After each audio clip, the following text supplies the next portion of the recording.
some tips to get your manifestation rolling with your specific person. So that's what we're going to talk about today. Amanda here from createyourfuture.co. So today I'm going to share with you some tips to start the momentum going when you're manifesting a specific person. So if you haven't already subscribed, definitely subscribe, hit the bell icon below because I do put out new videos every Sunday, Wednesday, and Friday. Each one of them designed to help you create something wonderful in your life. And there's coaching available. There's an excellent team of coaches here, all trained by me. They know what they're doing. Their coaching is amazing. And yeah, so the links are in the description below. So if you need any extra help finding out what your blocks are, any guidance, cheerleading, we're the ones for you.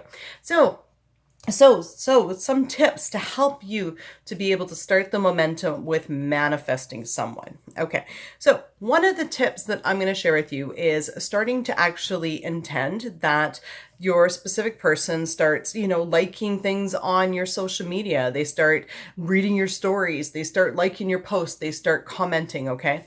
So basically what I'm saying is start creating the things that you want to see in your reality from your specific person. I mean, start intending those text messages, start intending those phone calls. Okay. Now it's important not to make anything like this mean anything, because it doesn't mean anything. Okay. At all. If they text you or don't text you, you just simply create it. Okay.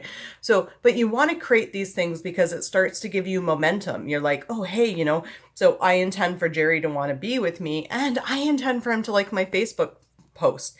And all of a sudden, Jerry reacts to my Facebook post and says he likes it. And I'm like, oh my goodness, okay, it's working. Jerry's liking my post. So you want to create little things like that. They're going to start to get you on the track to convincing yourself that this person does want to be with you and that your intentions are working. Okay.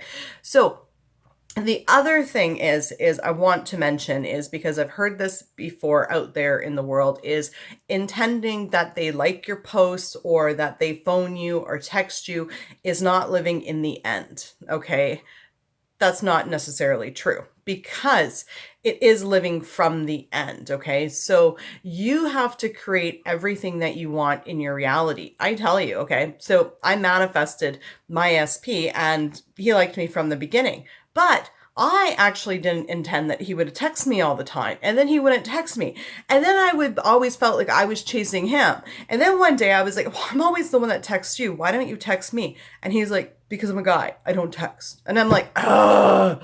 Okay. So then I started intending that he texts me all the time. And just today he's texted me twice and he's only been gone to work for a couple hours. So, it's very much so that we do need to create all those little things in between, because if we're going to make the absence of them mean that he's not interested in me because he doesn't text me, but really it's just because I've created a story that guys don't like to text message very much.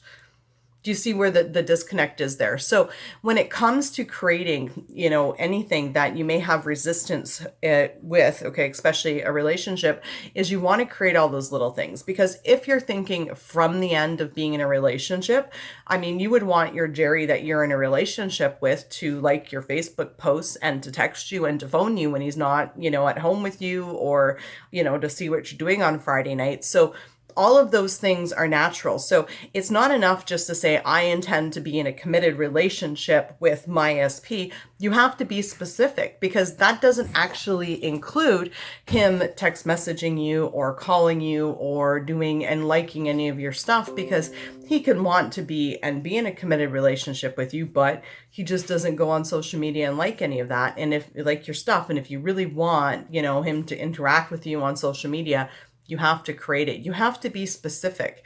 You're the writer of your story here, okay? And basically everyone is going to act the way that you write them in your story to act, okay? So Neville says, and this is from Seeds of Harvest, chapter 2, all men and women in this world are merely players and are helpless to change his play as the players on the screen in the theater to change the picture, okay? The desired change must be conceived, dramatized, rehearsed, and performed in the theater of your mind, okay? So you create everything that you want from this person, okay? And that is living from the end, because living from the end is more than just a committed relationship, right? Like what do you want in that committed relationship? What does the committed relationship look like to you? Does the committed relationship look like you guys just sit and have dinner every night? Or is it that, when you're not together, you're constantly talking or interacting on social media together? Like, what does a committed relationship look like and involve? And that is very much living from the end. Anyways, that's my video for today. Thank you for liking, commenting, sharing, and subscribing. You guys are all amazing. And we'll see you in the next video. Bye-bye.